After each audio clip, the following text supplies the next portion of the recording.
And we are back for one more episode of The Horror Guys. Yay! I'm Brian. And I'm Kevin. And we're going to talk about some horror movies this week. We are. Do you have any important announcements to make before we get into the horror movies, though? Got a whole new series of books. Really? Yeah. Every week, or at least that's the plan. We'll see how that goes. Going to be offering a new free nonfiction book every week. There's a website to go with that. It's called hourlongpress.com.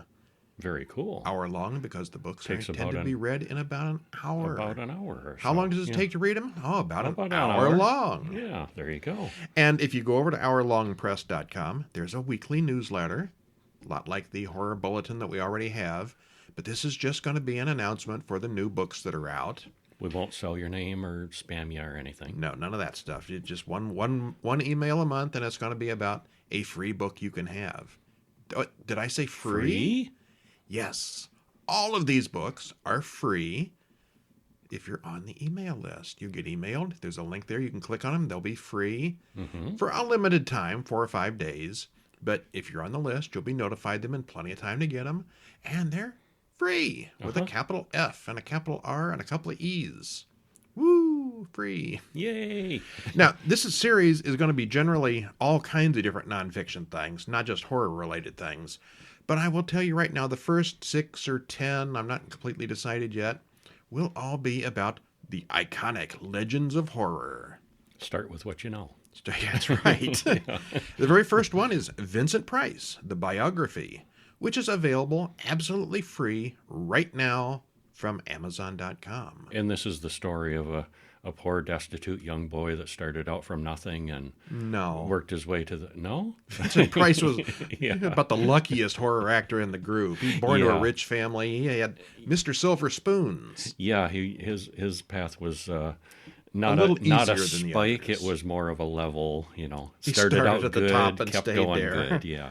But it's very interesting. There's a lot of stuff that happened to him and a lot of interests that he had that you might not be aware of. And, you hear about Bela Lugosi being an immigrant and Boris Karloff being in 80 films before anybody had heard of him. But Vincent Price, he started out on a hit Broadway play, and then he started in a movie. He started from the top and went up. Then. But you can read the whole story. If you go to hourlongpress.com, there's a link there to pick it up on Amazon for free. No tricks, just a limited time. Get it where you can. Yeah. And that's all we got to say about that. But we did see some ghostly movies this week. Oh, we have to talk about movies, too? It's still Ghost Month. Yep. We're finishing up with... February is over, Ghosts. And that ends Ghost Month. But we've got to wrap this up. And we got a special mention that's a werewolf thing, but yeah. Well, okay, it's a bonus. Yeah. All right. Well, just to squeeze in as many ghost movies as we can, we didn't do a short this week. That's okay. Yeah. So it's going to be a long podcast. What ghost movies do we have this week? Oh, we got The Others from 2001, Grave Encounters from 2011. And 2014's The Canal, and Paranormal Activity: Next of Kin, the last, final nail in the coffin. Well, whether it will be the final, it's the most recent.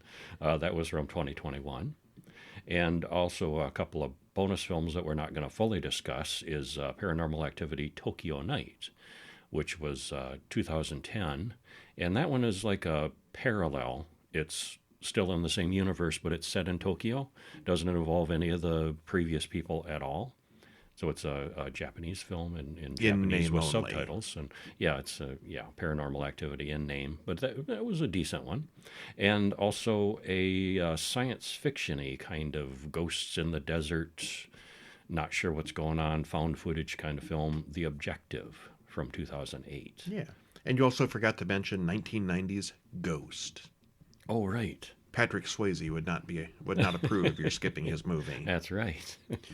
He probably also wouldn't approve of it being mentioned on a horror podcast, but we're going to go there anyway. And, Ghost, if you've seen it, it's not strictly horror. It's awfully romance heavy, but it's Ghost Month. It's ghosts, and there are a couple people being dragged off to hell, and there's some haunting images. And I thought about including Casper this month, but that was just a little beneath us. That's a little too, a little.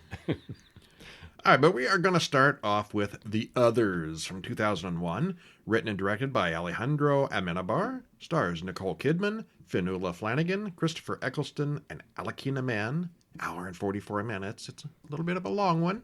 Mm-hmm. And there is a trailer in the show notes, as always. Alrighty. Well, spoiler free, what happens? Well, it's the story of a woman and her two little light-sensitive kids living in a huge mansion of a house that might be haunted. And then 3 servants show up who add to the strangeness, and it gets stranger as the movie progresses. And the mystery of what's going on builds nicely to a satisfying conclusion. Yeah. This is a good one. Yeah. And I know that this is a 23-year-old movie, yes. Don't spoil it. Because there's, this might be a new movie to people. All right. Well, we won't read all the way to the end. If you do want to read the spoilery synopsis, it's on the website. You can check out the full thing.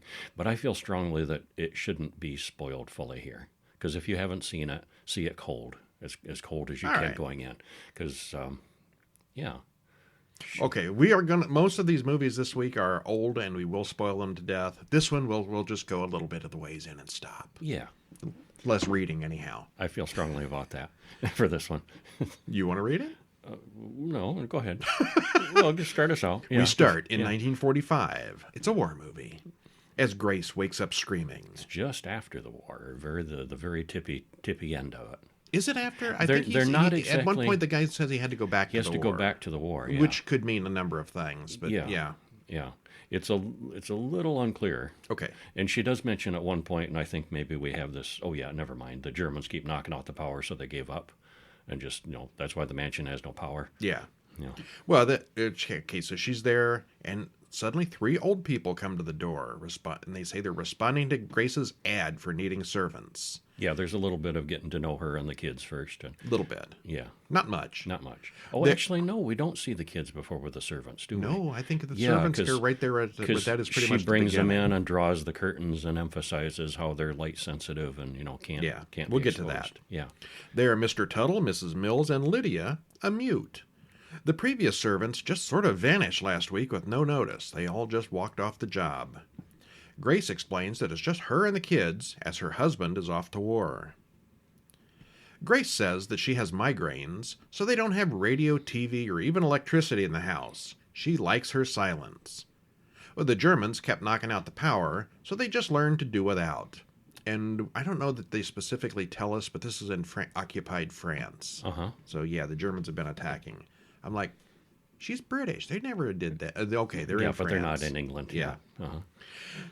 She also mentions that it's usually kept dark in the house, and Grace has the women all close all the curtains and then shows them to the children. Anne and Nicholas are the kids, and they're allergic to sunlight. Well, that's pretty suspect right there, isn't it? They're little vampires or something. A little bit, yeah. Grace confronts Mrs. Mills. The mailman didn't pick up her letter last week for servants, so why are Mills and the others here? Well, they say it was just lucky timing. They used to all work here a few years ago, and just thought they'd stop by and ask. When it's time for school, Grace shows us that she's a very strict mother and teacher. Yeah, homeschooling. Yeah. Well, they can't go out in the sunlight. Right. What choice have they got? Exactly, yeah.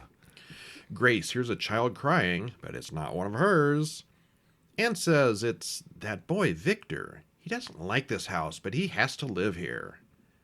Grace chews out the servants about leaving the doors open. Where'd that kid come from? So there's ghostly stuff happening. Yeah. Could there be a ghost in the house? Anne says no. Ghosts aren't like that. Ghosts wear a white sheet and only come out at night. Anne uses Victor as a way to tease Nicholas, who's afraid of just about everything. Uh-huh. Nicholas hears Anne arguing with Victor, who does have a voice. She hears him too.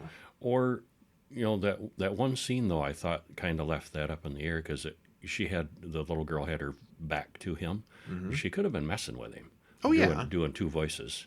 Yeah. She's having a conversation, and it sounds like 2 voices, but is it we really? We don't see anything. Yeah, we don't see anything, and it could be her faking it. Yeah. Grace and Anne argue about there being someone in her room and her lying about it. Well, Grace complains that the local priest just never comes by anymore. The fog outside makes her feel isolated from the rest of the world. She hears stomping upstairs, but knows where everybody is, so where's it coming from? Grace then goes into a bedroom upstairs where things are stored, and she gets a good scare. Mm-hmm. Now a believer, Grace gets the servants to search the house, and Anne draws a picture of the ghosts. A father, mother, boy, and old woman with smelly breath. Grace looks through old photo albums to see if those people used to live in the house, and she doesn't really find much. She does find an album full of photos of dead people. And the servant explains, those people were all propped up after they were dead. That's the only way to get good pictures. And that's a real really thing. Used to be a thing, yeah. And sometimes you'd see a photo, if you look close at old photos sometimes, where it's a couple and the kid doesn't look quite right. Yeah. Yeah, because they... Dead baby, and they wanted a picture. Yeah. Yeah, you can Google those, death albums or corpse albums or something like that. But it was a very common thing. Yeah. Well, Mrs. Mills talks about the family that used to live here and why they all had to leave. It was tuberculosis that cleared out the whole area, so they left to avoid it. Later, Grace hears the piano being played, but no one there knows how to play the thing. Grace and Mrs. Mills talk about believing in ghosts. All right, we should probably stop there. We probably should. There's a bunch of weirdness goes on in the house. Yeah. Uh-huh. All right, so anyway, we both saw it when it came out, but other than the ending, I'd forgotten most of the details. Mm-hmm. On the second viewing, it was a little more clear what to watch for. It's all very mysterious and strange, and the characters reflect that, but everything does make perfect sense in the end. Yeah, very good cast. Yeah, I can't say much more about it without spoiling this. So good cast, good script, liked everything about it. But then afterwards we talked about it. This is one of those stories that we talked about for like 3 days after watching it. And you don't want to think too hard about what's really going on here, because it doesn't really all work out. Yeah, you have to be a little forgiving. But it's very good. Very all right. Very it's hard to say more without spoiling it, but it's a good one. Very much worth seeing. Yeah. All right. Well, Grave Encounters is up next. Which was from 2011. I've heard very mixed things about this online. Some people just say it's the best found footage ever, and other people say it's garbage. Mm-hmm. I thought it was all right. I liked it. I thought it was quite good. Yeah. Found footage was one of my least favorite genres. Oh, I've always enjoyed that. Yeah. Blair Witch started me out on that. Blair Witch was fine. And I've always been very fond of it since then. The first Paranormal Activity was good. I liked this one. But this I thought was pretty good. It was directed by the Vicious Brothers. Well, of course it was. Which is an awesome name. And Colin Minahan and Stuart Ortiz. Written by Colin Minahan, Stuart Ortiz, and the Vicious Brothers. So they wrote and directed. I think the Vicious Brothers did most of the directing, and the other two guys wrote most of it. Stars Sean Rogerson, Juan Reidinger, and Ashley Grisco. Runtime's an hour and 32 minutes, and there's a trailer in the show notes. Yeah. Spoiler free. It was a pretty good found footage movie and pretty realistic. I mean, most of the found footage movies is people that are carrying cameras around, hobbyists and people that just bought a camera and they don't know what they're doing, and it's all very shaky cammy, and really, you're running from a monster and you got the camera still pointed at him. Who's going to do that?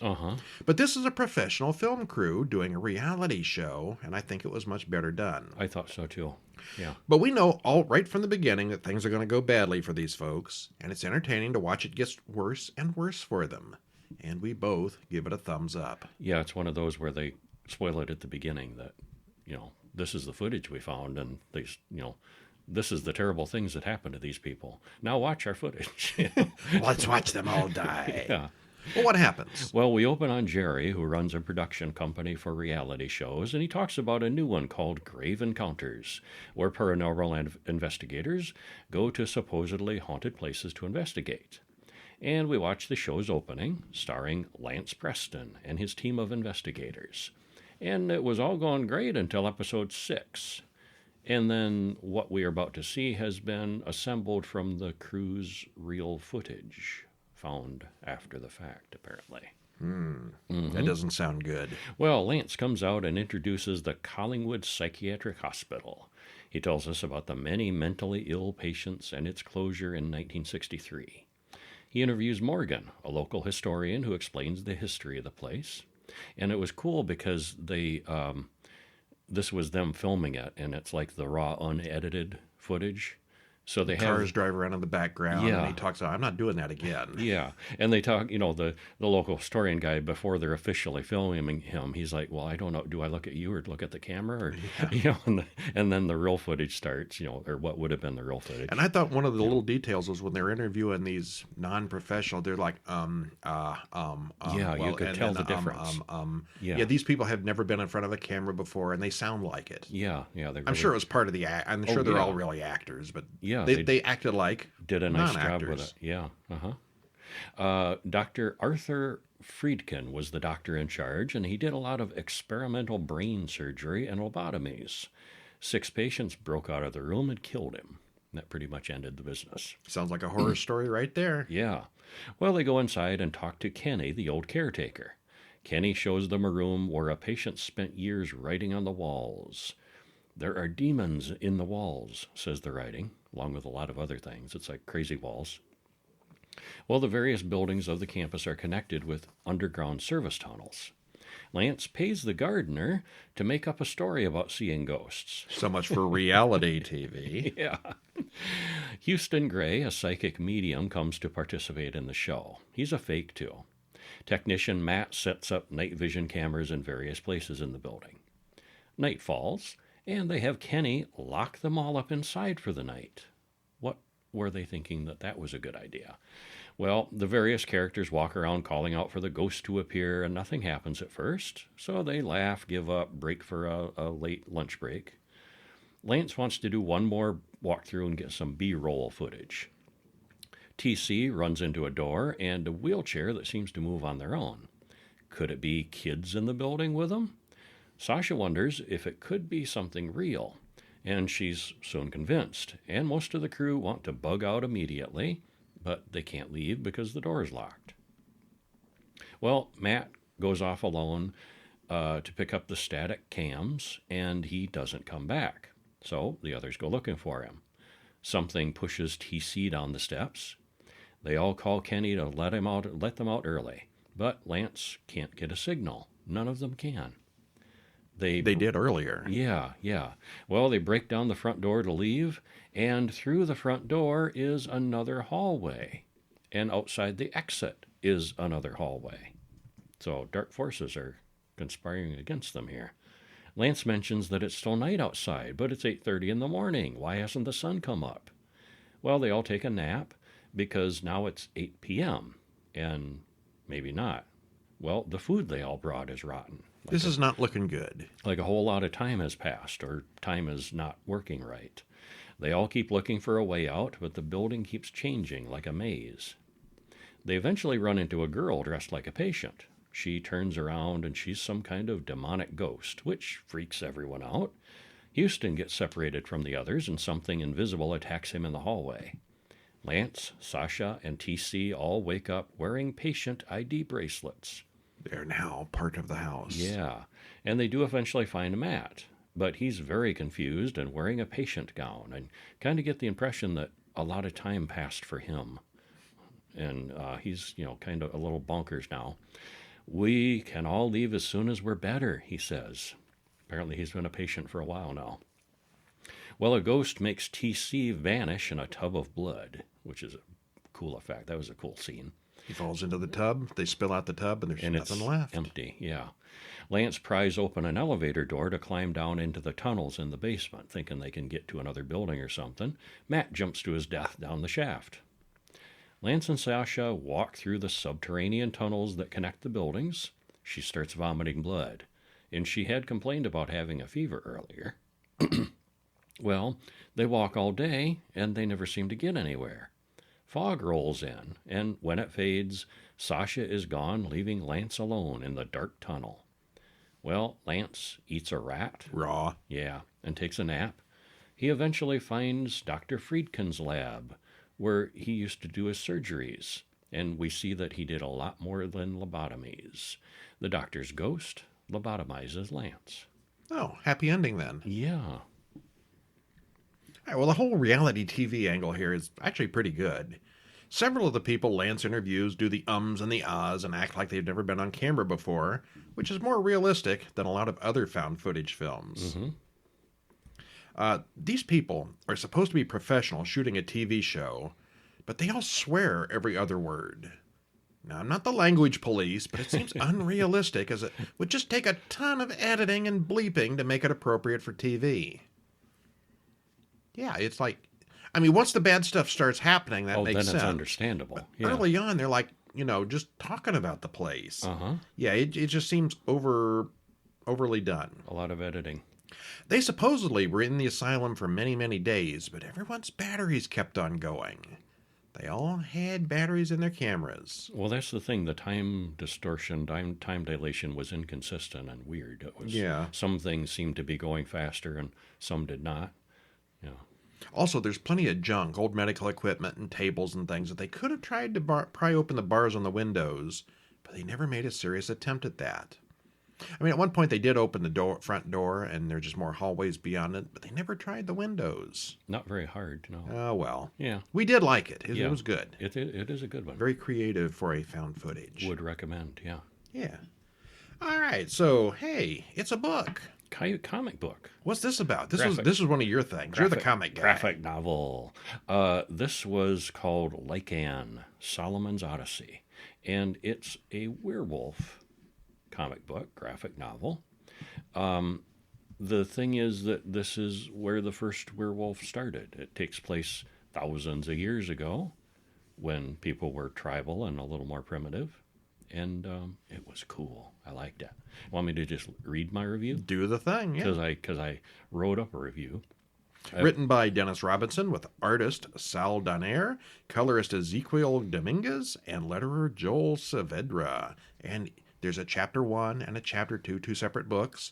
Each one is 76 pages, and there is a third book on the way. I think there's a Kickstarter, isn't there? Yeah, this month it's supposed to kick in. Did you link to it in the article? Yes, you did. Hiveheadstudios.com. Yeah. Yes. And if you go to their website, they have a little sample. They give you the first pages of the comic if you want to check it out. It's always good to get a sample of the comic because, sometimes you get one and they're just garbage. But this was pretty good. It was. Everything about it. The story, the art, consistently good.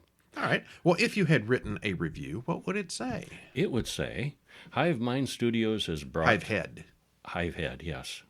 Because Hive Mind, that's probably somebody else. Hivehead Studios has brought a mighty fine werewolf graphic novel to life, Lycan, Solomon's Odyssey. And like we said, there are 2 books in the series so far, and the Kickstarter is due to start this month.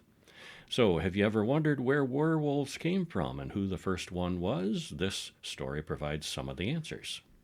Basically, it starts out a long time ago in a far, far away in Saudi Arabia, what will be Saudi Arabia, a little over 10,000 years ago.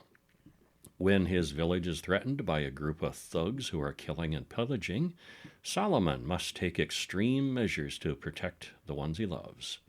And after an arduous quest, he meets and makes a deal with a mysterious, powerful being.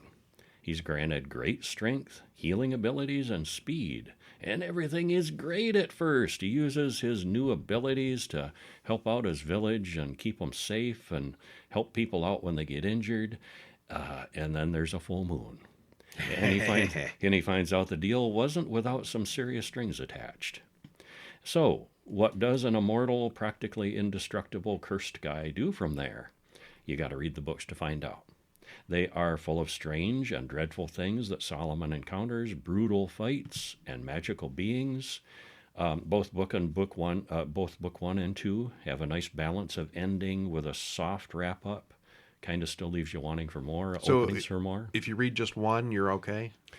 You would be satisfied that it wraps up enough, but you would think, oh yeah, but then what happens next? You don't have to, but at the end of part 2, you're not like, wait, it's going to be months before the third one. It's not that bad. Okay. Yeah. It's skillfully written, I think. Okay. Yeah. Every aspect of these graphic novels is on point, from the writing to the artwork and the lettering. I was thoroughly entertained, and I would recommend them. I was provided a digital copy for review. It's available in digital or hard copy, and you can check out the website to check out. They've also got like merchandise, stickers, and stuff like that too, and you can get the books, and I'd say check it out. Thumbs up from you. Yeah, All right. Yeah, it was a thumbs up. I didn't read it, but I skimmed through I looked at the pictures. Okay. Yeah, the art was good. I like that. Yeah. All right, which takes us to our next movie, The Canal, 2014, written and directed by Ivan Kavanagh. Stars Rupert Evans, Antonia Campbell-Hughes, Hannah Hoekstra, and Kelly Byrne. Hour and 32 minutes trailer in the show notes. And I'm going to tell you right now, I think this is the worst thing we watched last month. And I'm going to disagree. All right. Spoiler free. Film archivist finds footage from a murder over 100 years ago that leads him to learn of terrible events that happened to the house he's living in. Things build in what some might call a tense psychological horror thriller, and what others might call something to endure. Tedium. The horror guys are really split opinion on this one. Yes, we very much are. Yeah, I enjoyed it quite a bit. Reading the outline of this, it probably would be a fine story on paper. I did not care for the actor. I did not care for the acting. I did not care for a whole lot of things in this one. Oh, see, I liked the actor. I liked Rupert Evans. I thought he was good, and I thought the whole build and the suspense and mystery around it, I liked it quite a bit. Not like top 10 movies of all time, but up there 7, 8, thoroughly enjoyable. Yeah. Oh, I was eagerly looking forward to the end of this. And Brian did not enjoy it like I did. So you folks will have to watch it yourselves and see what you think. Are you Team Brian or Team Kevin? David addresses a theater full of children. Who wants to see ghosts? He and Claire are with the National Archives, and they're going to show the kids some old films. Okay, it was a trick. It's not really ghosts. It's just old films of people who are probably all dead now. Well, that's kind of misleading, isn't it? A little bit. Oh, well. But the kids are, Later, David and his wife, Alice, talk to a realtor and go in to look at a house. He spots a manhole in the backyard. What was the movie we saw a couple weeks ago? The Tank? Uh-huh. I'm picturing something crawling out of that manhole. I was too, yeah. Well, she loves the house, and we fast forward to 5 years later. Their young son, Billy, talks about being afraid of the dark and of the monsters that might be in the dark. All right. Well, the next morning, David and Billy walk to school, past a nasty-looking old restroom and a canal. At work, David watches old 1902 crime scene videos that turn out to be from his own house. Yeah, he's that's a shock. That looks familiar. Oh, crap, that's where I live now. A man there killed his wife in their bedroom. Zoinks. Nobody told him about this. No. David and Alice then go to a party for her work colleagues, and he watches her talking to Alex, a coworker, and the two seem close. Yeah, too close. At work, it's clear that Claire likes David, but he's oblivious. He watches more crime videos and sees a body being pulled out of the canal after the 1902 murder. Then he dreams of himself as the killer. The next night, David follows Alice as she secretly meets up with Alex. She is having an affair. On the way home, he runs into someone strange. The master wants her. Give her to him. And then he dreams of killing Alice. He then passes out in that nasty restroom after vomiting everywhere. That's the worst restroom ever. Had he been doing drugs? No. Drinking heavily? No. Why did he pass out? This just never made any sense to me. Because he's just weird and he does dumb things. Nerves. Yeah. The next morning, David talks to Detective McNamara to report Alice missing. There's a big old search party as the police look for her, and McNamara, that's a hard name to say. McNamara still finds out about Alex, but David pretends not to have known about the affair. Alex has an alibi for when Alice went missing. McNamara says it's always the husband, every time. Mm-hmm. They soon find Alice's body in the canal. There's no evidence of foul play, and the coroner says she probably fell into the canal and drowned accidentally. Alice's mother says Alex has been so devastated by Alice's death that he's checked himself into a hospital. This is the affair partner. Yeah, this is at the funeral, and She seems shocked that David doesn't care that Alex is upset. yeah, and I like, My dead wife was having an affair with this guy, and he's real upset now. Oh my goodness! oh, I feel bad for him. Yeah, why? Why would he? And she just, she's kind of upset that he's not. She's upset that he's not upset. Yeah. David tells Claire about his weird experiences the night that Alice died. That strange man from the restroom must have killed Alice, right? Right? Right. David researches those 1902 murders where a man killed his cheating wife and then killed himself in the canal. Okay, then. Mm-hmm. He looks at old photos concerning many different murders. Many murders happened in and around the house and around the canal, and yeah, that's a hot area. Well, he seems obsessed with all of this and starts hearing things behind his walls. He pokes a hole in his wall, looking for what's making the noise. He then checks out that manhole in the backyard, and he sends Billy away with the nanny, Sophie, for a few days. He's getting a little crazy. Uh-huh. Yeah. Later, he confides in Claire that he thinks there are ghosts in the house. David does a Zoom call with Billy and sees a ghost standing behind him in the hotel room. David then runs across town to get there, but Billy's fine when he arrives. There's nothing there. Mm-hmm. They all come back to the house, and Sophie is very confused and warns that she's probably going to quit. She thinks David is nuts. He tells her that if she leaves, she won't be safe. He then locks her and Billy in the closet for protection, or maybe just because he's loony. When he does let them out, Sophie quits. Yeah, that's pretty much Didn't the see last that straw for coming. her. Yeah, she put up with a lot. David thinks he sees a woman standing next to the canal and tries to film her. He takes the film to Claire to develop, and she suggests that he may want to go talk to a professional. That night, David and Billy spread flour all over the floor to pick up footprints. They've seen too many Paranormal Activity movies. Yeah, they have. In the morning, McNamara is there in David's room. They found Alex's hammer in the canal, but it has David's fingerprints on it. Uh-oh. David tells the detective about the ghost from 1902.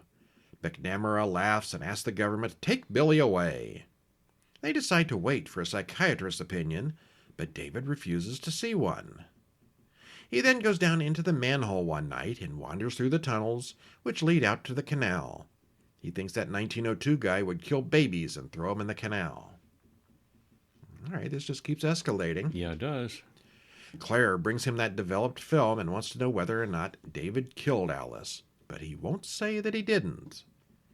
They watch the film, and now she sees the ghost woman too. The ghost then crawls out of the projector and drags Claire inside the film.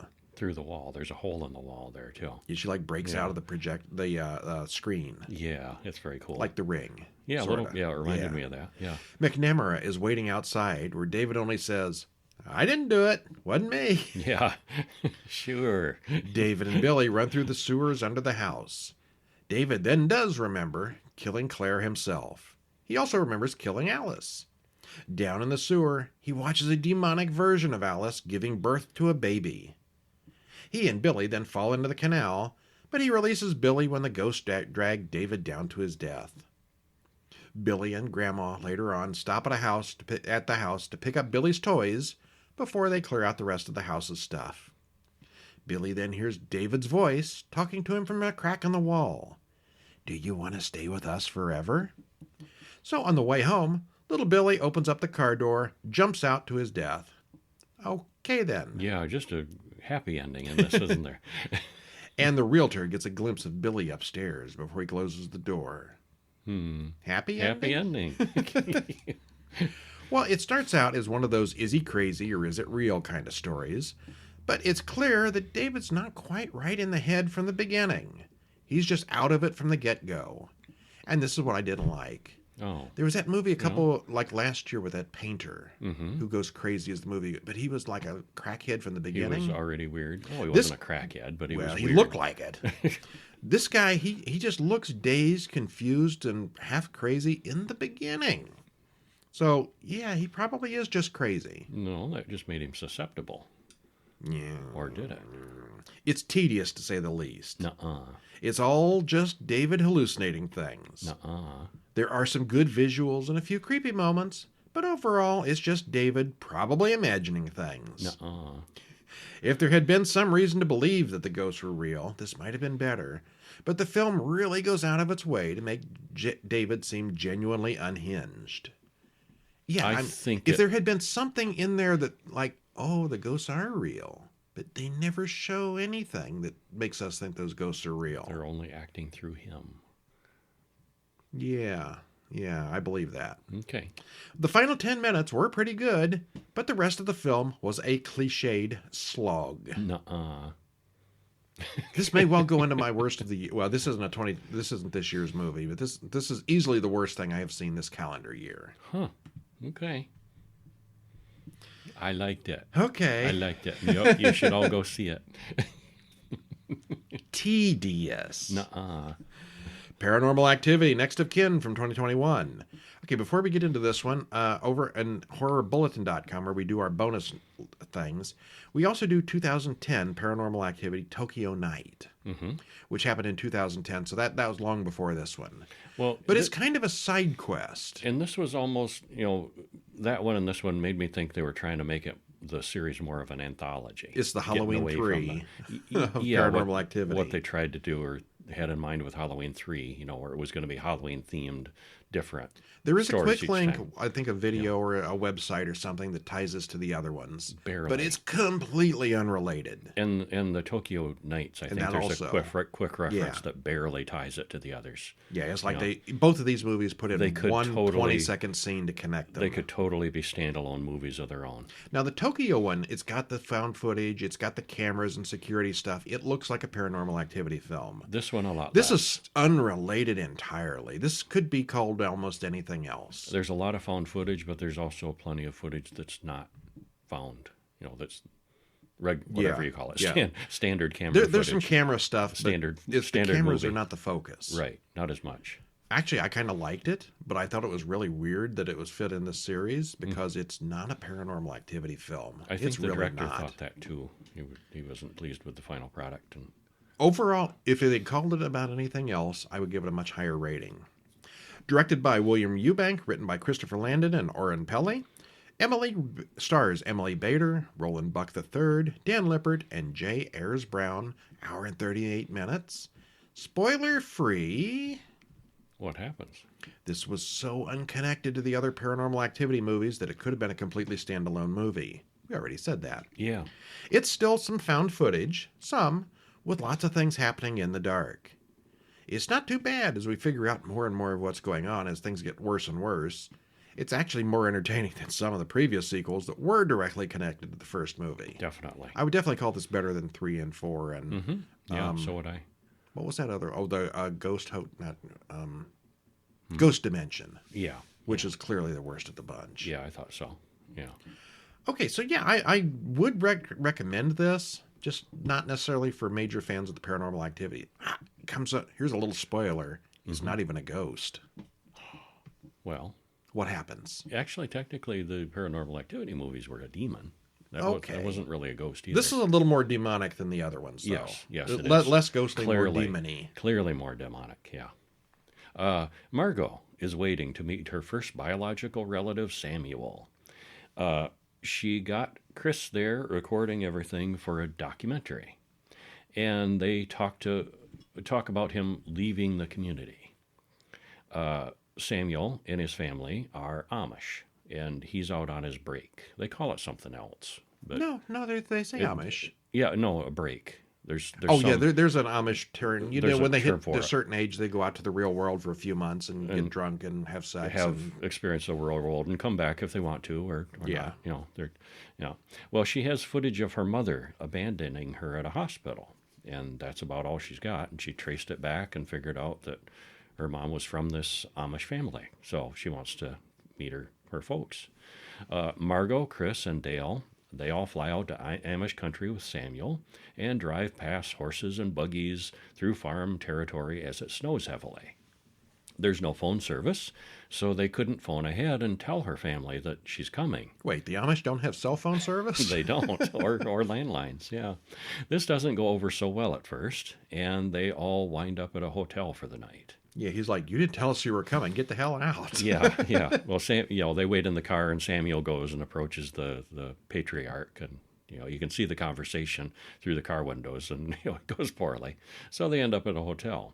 But that night, the family relents, and they all go back to the isolated farmhouse where Samuel and Margot's family live. Old Jacob says they can stay there for a few days. At 2 a.m., they spot a bunch of people walking out into the forest. And this is where you figure out it's some kind of cult. Yeah, immediately. That's what I thought. Yeah. In the morning, the newcomers aren't sure how to act around the Amish, but Samuel tells them to avoid the woods. There are bears there. And he shows them around the farm. And we get to see some of the Amish folks at work doing blacksmithing and farming. And Margot gets to experience the pigs. Which is kind of a funny scene. Well, no one wants to really talk about Margot's mother, who got pregnant by an outsider. And for the most part, it's all very quaint and peaceful and, seems very idyllic. It seems very Amish. Yeah, yeah. And no one has a phone to distract them or electricity or really any modern conveniences. Well, Chris goes out at night to run the generator, which they use to recharge their batteries and lights and computers and all the stuff they brought with them. He runs into a little boy sleepwalking. He's barefoot out in his night clothes. And it's snowing freezing and cold. Yeah. Well, the next day, Dale gets an Amish haircut and a haircut and an outfit. In Rome. Trying to fit in, yeah. At night, Margot hears someone stomping around up in the attic. And it is mentioned that was her mother's room, and they don't use it for anything anymore. So she goes up to investigate and looks around, finds a can containing some letters from her mother. And she also finds a teeny little door with a secret room on the other side. So she goes exploring in there. When she comes out, she hides under the bed, and someone sits on it. But there doesn't seem to be anyone really there. When you're a guest in someone's house, it's generally considered rude to go through their secret rooms and closets, digging through their boxes. Generally, yeah. Yeah, not in a horror movie. It seems like they always do that. Well, I think she feels entitled because it was her mother's room formerly, and they're not using it. So... this house that we're sitting in used to belong to somebody else, but if they came over here and started digging through my closet, I wouldn't be too happy. Yeah, probably not. Yeah. Well, Margot tells Chris and Dale what she experienced the next day. They interview Jacob about Sarah, Margot's mother. Well, she grew up and became darker, and then she got pregnant by a boy in town. Eventually, Sarah just left the group. Margot shows him a letter she found, and he explains everything. Well, Dale sets up a drone and sees a cool-looking church way out in the woods that they decide they want to explore. And it says, "This far, no further," on the door in German. We Googled it. We looked up the translation. Well, they decide, let's go in, and they start to pick the lock, and Jacob shows up and tells them, no, you can't go in there. Well, that night, they go snooping around the barn and watch the man cut a two-headed sheep from its mother. "It's starting to spread," an old woman says to Jacob. Oh, that's not good. Yeah, something's up here. Well, Margot has many questions for Samuel in the morning, and he kind of is regretting bringing her there. She's being too inquisitive. Margot decides the Amish are hiding something. Margot and Chris do go ahead and pick the lock on the church and go inside. They find a shrine to Asmodeus inside. It's not a Christian church. It's a satanic demon worshipping. But Amish? Yeah, something's wrong here. Yeah. On the floor is written, "The young and the weak will suffer first, lest sacrifices be made," and other cheerful things. Yeah. They then find a trap door and check that out. There seems to be a bottomless well underneath. And there's also a harness, pulley, and chain where they've been lowering sacrifices into this hole. So, of course, Margot wants to go down. Right. Yeah. Great idea. Well, she does find a room at the bottom. For all she knows, it's just a well. Yeah. Or, there's a monster down there that they've been feeding cows to. She hears some weird noises, but then Chris brings her back up.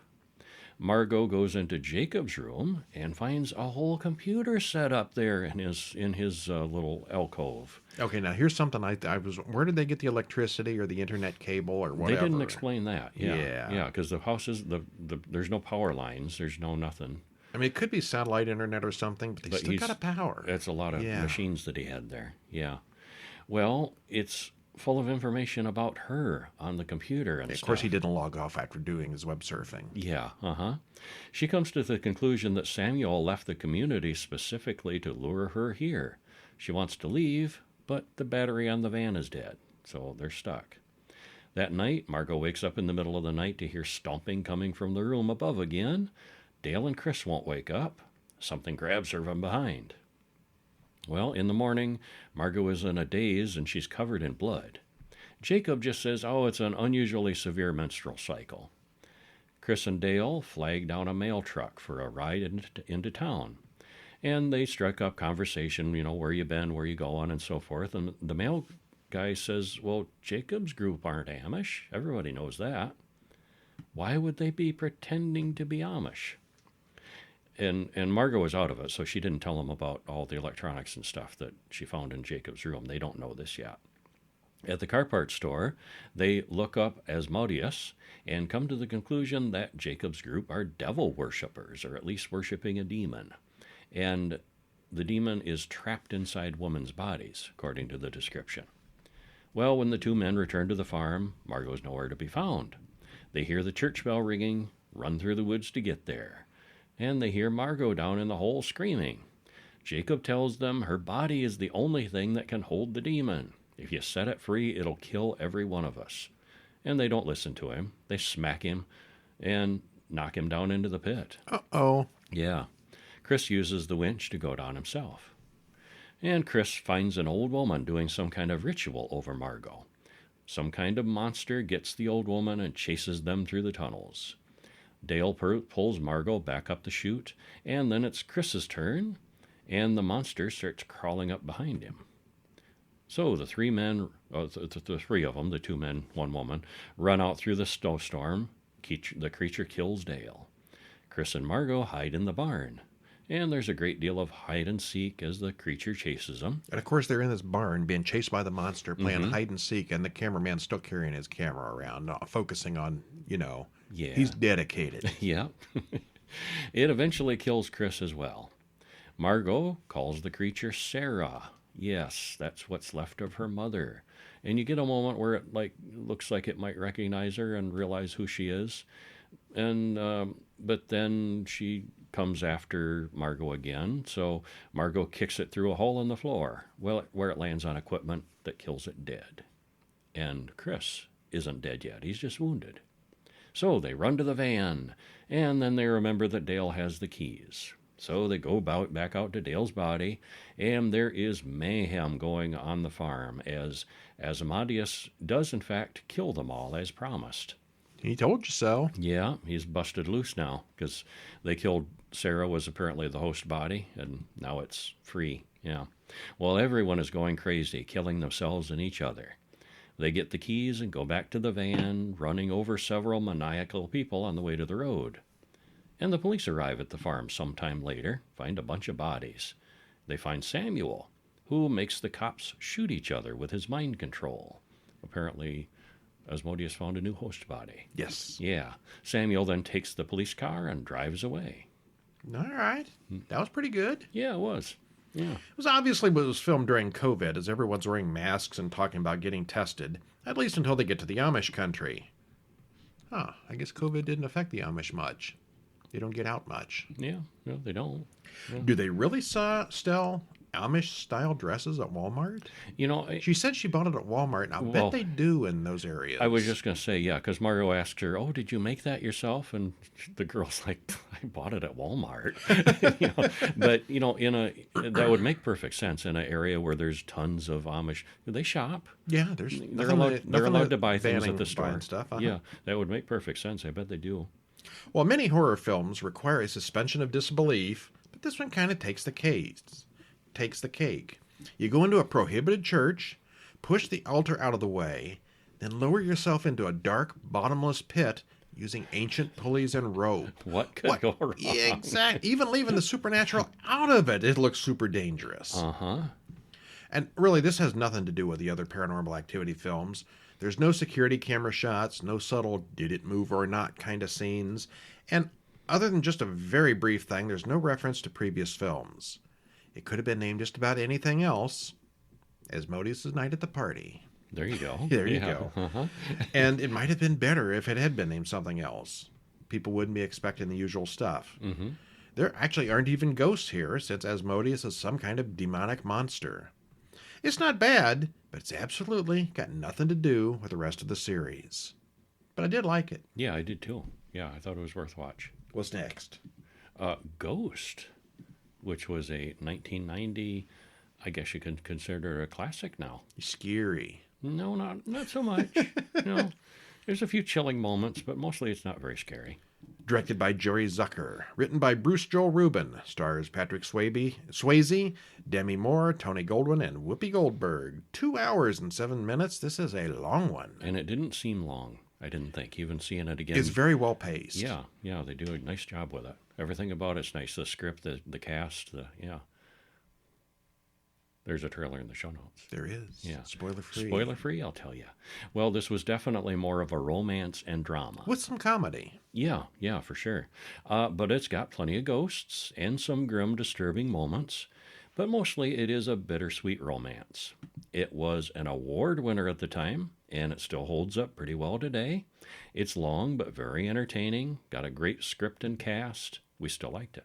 Yeah, I was surprised at how good it still was. The special effects here and there, you can see what they're doing. They could do better now with special effects. Well, as the horror guys, we were looking for those black shadow monsters. Uh-huh. And they kind of looked... I thought they were really good at the time. That's about the only thing I really remembered of the story was how creepy those things were. And it was painted stuff on the scenery. It's not CGI. It looked cartoony. They were little cartoony, yeah. Yeah, a little bit, yeah. But, forgivable. The sounds are still creepy, but the visuals are, It's forgivable because it's such a good movie. Why don't you spoil it? Well, we open on Sam, Molly, and Carl breaking out an old ceiling in their new place. There's a huge room beyond a wall with a bunch of old stuff, and they act like they didn't know that room was there. This is not a haunted house. This isn't a skyscraper. Well, I think they suspected, but they were delightfully surprised. Who walls over a room in their skyscraper house? I Real don't estate know. costs a fortune in those places. Who would have done that? Because that's a lot of space back there. Well, anyway, they're remodeling and revamping the whole place. Later, Carl and Sam walk through the city and talk about business. They prank a bunch of people in the elevator by pretending to be sick and contagious. Would have been a good COVID time. Yeah, good COVID joke. Uh-huh. There's some last-minute rush with some financial transfers when Carl needs Sam's password for something. Mm-hmm. And then Sam goes into a meeting at the bank where he works. So they're bankers. Some time has passed, and Sam and Molly have almost finished redecorating their apartment. Sam says things are going really well. He doesn't want to lose it all. Every time he gets happy with something, he screws it up. Mm-hmm. Later that night, Molly does some pottery, and she's kind of messy. Seeing how messy she is, Sam helps, but very little pottery happens. And they get messy. Might be a little understatement They there. get messy together, if you know what I mean. Yeah, you've seen, even if you haven't seen the movie, you've seen that You scene. might have seen that iconic scene, yeah. The next morning, Sam finds a glitch in the computer and mentions it to Carl. There's too much money in these accounts, he says. That night, Sam and Molly go to the theater. On the way home, while they talk about getting married, a robber jumps out to mug them. Sam tries to fight, and the mugger shoots him. Except he's standing right there next to Molly and his own corpse. Oh, Sam is now a ghost. Whoop. That escalated quickly. Yeah. Well, Sam freaks out when he figures out he can't touch anything. A bright light appears above him, but he's not ready to go in. The ambulance comes for Sam, but there's nothing they can do. We see him following Molly around, not knowing what to do with himself. An old man at the hospital comes over and asks him if he's new at this. He's a ghost, too. The old man is there waiting for his wife to die, and we see the bright light come for another dying man. It could have been one of the other ones, the old man warns. Then he vanishes. Okay, so there are rules, apparently. Yeah, and it's clever how they They sneak explain all those this in without actually just telling us a bunch without, of stuff. yeah, Yeah. without making it tedious. I Yeah. think that's maybe the best part of this, how you learn how the rules are and what things are all about. Uh-huh. You learn it with Sam. You're not just told a bunch of crap. Yeah. Some time passes, and Sam attends his own funeral. Carl is there to confront Molly. Comfort Molly. Comfort. Yes. Yeah, comfort. Yeah. Well, they're just good friends. Molly says she can still feel Sam. She has no idea that he really is there, but the cat senses him. Sam is in the apartment when the killer comes inside, looking for something. Sam tries, but can't touch the guy, much less stop him. However, he does use the cat to startle him and make it jump at the guy, who flees before Molly notices him in there. Mm-hmm. So he scares the cat, and the cat jumps and attacks the robber. Yeah. Good shot.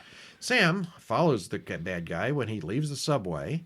On the train, he encounters another ghost, and this guy is a little crazily territorial about his train. He learns that the killer's name is Willie Lopez, and that Willie is working for someone. And he does notice that when the train guy is screaming at him, that He punches out a window. he puts his head through a window. Yeah. So he can touch stuff. Huh. Yeah. Well, Sam goes to see a psychic, Oda Mae Brown. Her whole operation is just a scam, and Sam says so much. Says that. Turns out, Oda Mae actually can hear Sam somehow, so she's not a complete fraud. There are some comic hijinks as Sam terrifies the woman and pesters her until she agrees to help. Sam wants Oda Mae to call Molly and warn her about Willie. Oda Mae then does contact Molly, who's very skeptical, and Sam and Molly have a conversation relayed through the psychic. He gives her Willie's address and says it was all a setup. He was murdered, not just a random robbery. Oda Mae doesn't want to be involved in all that and storms out. And Molly is kind of sort of convinced. Molly tells Carl the whole story, and he thinks it's all some kind of scam. To calm her down, Carl agrees to go to Willie's place to check it out. Sam, of course, follows along. Sam is shocked to learn that Carl is the guy who hired Willie. Oopsie. He was just supposed to steal Sam's wallet, not actually kill him, but things got out of hand. Carl needs the passwords and codes that are in Sam's little address book to unlock millions of dollars. So he's been embezzling. Yeah.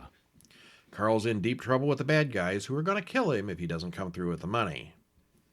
Elsewhere, Molly talks to the police about Willie Lopez, but the detective looks up all the charges against Oda Mae, a well-known con artist, instead. And puts the doubts back in Molly. Meanwhile, Carl gets the codes from Molly's shoebox, and they work just fine. He's got what he needed. His contact then tells him to merge all the little accounts into one big one for a final transfer soon.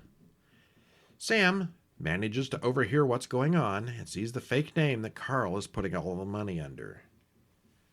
Carl comes to see Molly to apologize for not believing about the crazy psychic. Carl says he feels so bad about Sam's death and he's having trouble adjusting. Maybe Molly could comfort him just a little. Oh, how sweet. Maybe they could make some pots together. Just as the two are about to get it on, Sam manages to physically knock over a picture frame. Whoa, how'd he do that? He doesn't know how he did that. But he goes back. He remembers the ghost on the train. Yeah, and he goes back to the subway to find that guy. And the angry ghost causes all kinds of disturbances as he tries to fight Sam, but Sam is very persistent. Eventually, the guy gives up and shows Sam how to move things with his mind alone. Sam isn't very good at it, but he'll improve. Yep, he's got the gift now. Sam returns to Oda Mae, who now has the real ghosts lined up out the door to talk to her now that she can hear them all. How'd the other ghosts know to go to her? I don't know. Hey, ghosts, I hear you now. Yeah. An annoyed ghost jumps inside Oda Mae, possessing her, which she isn't having, and forces him right back out. Afterward, the ghost is almost too exhausted to move. The others laugh about how possessing a person wipes them out for a while. Oda Mae then throws out everyone except Sam, but right then Willie comes in to shoot her, but Sam warns her just in time. When the bullets start flying, Oda Mae is more than willing to help Sam with his plan. Uh-huh. It got real. Yeah. Oda Mae and Sam go to the bank and do some account things. Yeah, they have Oda Mae. He has Oda Mae tap into her con artist skills here. Makes some fake ID. So all she did was go in and say, I need to fill out a signature card for this account because so-and-so upstairs said to come in and sign a paper. Mm-hmm. And then she checks out $4 million. Well, Sam. I suspect there's more to it than that. Sam knew exactly how to make it work. He guided her He through knew the the process. account number. And she had the ID. She. Where'd that ID come from? She forged it. She's a con artist. All right. She made the ID of this person. I call a little bit of shenanigans there. It wouldn't be that easy. A little shenanigans, but I thought it was believable because Sam knew who to talk to and who to, and guided her through, what to say. And, okay, so she withdraws anyway, all of Carl's stolen money. And it's a little bit of comedic action too, because he's whispering to her and she's talking to the real people. What? And what are you talking about? What? Why would I do that? that? What? Yeah. So they think she's a little crazy. On the way out of the bank, though, Molly spots Oda Mae. When Carl goes to check his money laundering account, the balance is 0 and the account is closed. Aha, foiled again. Sam has Oda Mae endorse the check and donate it to some nuns. So they don't have the money either now. Later, Sam watches Carl battle the computer, but there's nothing he can do to get that money back. Sam, who's standing right there, types murderer on the computer. Carl knows it's Sam and goes to see Molly, who mentioned seeing Oda Mae at the bank today. And Carl knows. Yeah. Give me the money or I'll kill Molly, Carl threatens. Okay. Now everybody knows that Sam is a ghost. Sam warns Oda Mae that killers are coming for her, and they hide before Carl and Willie show up shooting. Sam uses his new ability to move things to terrorize Willie, who runs outside and is hit by a car. See, I remember this happening much earlier in the film. Nope, later. Hit so hard it knocked the soul right out of his body. It sure did, just like his own did. Yeah, and then Willie's standing there not realizing he's dead at first. Yeah. This time, though, instead of the white light, black shadow monsters grab Willie and drag him to hell. Right out of the shadows. Yeah. They're nasty. Oda Mae goes trying to talk to Molly again and convinces her that she's for real one more time. Sam uses a penny to prove to Molly that he's real too. And I guess that would do it. You couldn't explain how that penny's moving around. Molly calls the police and they wait. Sam and Molly still can't touch, so Oda Mae says it's okay if Sam possesses her to use her body. Oda Mae Sam takes Molly's hand and they can touch one last time. Just don't open your eyes or it looks like you're kissing Whoopi Goldberg. Then Carl bangs on the door and breaks things up. Molly and Oda Mae go out the fire escape and Carl chases them. Sam is too weak from possessing Oda Mae to do anything, so he follows along somewhere behind them helplessly. Carl chases them through the under construction areas of the building, and the three end up fighting because Carl wants his money back. Yes, he does. They don't have it, though, but he doesn't know that. Sam arrives on the scene, but Carl takes Molly hostage. Strength returned, Sam beats the crap out of Carl, but Carl accidentally gets impaled by some glass, and he dies. In any other movie, that would be a very, very lackluster ending. No, not here. Carl's spirit rises up like we've seen before, and he looks at Sam, who knows what's coming. The moaning shadows come from Carl, and it's not pretty. Then, for some reason now, Molly can now hear Sam and see him too. The white light reappears for Sam, and his business is clearly done. Molly and Oda Mae both watch as he says goodbye and vanishes into the light. All right. To the swelling strains of the theme song. Yeah. I mean, that theme song, Unchained Melody, it was written like in the 70s, and people had pretty much forgotten about it. You just brought it back. And it was a big hit after this, yes. And it's still a big song, probably but mostly more because of this movie than whatever it was at the time. Yeah. Calling it a horror film is definitely a stretch, but it really is a ghost story. And those black shadow things are totally nightmare-worthy, so we'll let it into the club this time. Sure. It's really smart in how it shows us the rules for being a ghost without a lot of talking. Works it in smoothly. It's a lot of long movie, but it's all very well paced. It doesn't slow down. It never really gets boring at all. The acting is great all around, and as mentioned, it does have a very memorable soundtrack. The special effects are a bit tame by today's standards, but they're minimal enough not to detract from the story. Yeah, really, you got the white light in the sky and you got the black monsters, and that's really only special effects. Oh, he passes through doors and people. Okay, and well, stuff those too. are good. Yeah. Those are fine, yeah. Yeah. It was nominated for Best Picture, Best Film Editing, and Best Music. Turned out it did win for Best Actress in a Supporting Role for Whoopi Goldberg, and it also won the Best Writing for Screenplay for Bruce Joel Rubin, the writer. So, yeah, it won a lot of awards at the time, too. Yeah, again, it's not a scary movie, but we liked it. Yeah, very good. Yeah, and that's it for this week. If you stop in over at our newsletter at horrorbulletin.com, you can read about the Japanese version of Paranormal Activity, Tokyo Night from 2010. A brother and a sister do battle with a ghost, just like the other movies. And also The Objective, one from 2008, about weird... Are they nanites? I don't remember. Weird ghost, genie kind of Genie. spirits in the desert. Well, yeah, this was the genie one, yes. They go to the Arabian desert and soldier guys. Is this the one where they wear the down. where the bones is a frame? No, that's a different one. So many desert movies all kind of run together for me. Yeah, as you can tell, it's not one of my favorites. It was just okay. Yeah, it wasn't great. Okay. Yeah. 2008's The Objective over at horrorbulletin.com. And of course, as we said earlier, if you go to our newest website, hourlongpress.com, you can pick up Vincent Price, the biography, absolutely for free if you do it in the next few days. Also, if you don't get it in the next few days, if you're a member of Kindle Unlimited, it's still free. Nice. Otherwise, it's good. quite inexpensive in paperback or ebook. All right, and be sure while you're at the hourlongpress.com, you see I'm kind of pushing that one this week. I see that. You can sign up for that weekly email list where each week you will get a free ebook in your mailbox. No tricks involved. It's just free books every week. Hot diggity. Woohoo! And that's it for this week. I'm Brian. And I'm Kevin. And next week we will be off of Horror Month and we'll get back to some regular stuff. Ghost Month. Off of Ghost Month. What did I just say? Off of Horror Month. Every month is Horror Every Month. month is Horror Month, yeah. Yeah, I think next week we have a whole bunch of indie films to talk about. Nice. Which will be kind of cool. We haven't done much of those this month. Uh-huh. I'm Brian. And I'm Kevin. We'll see you next week. See ya.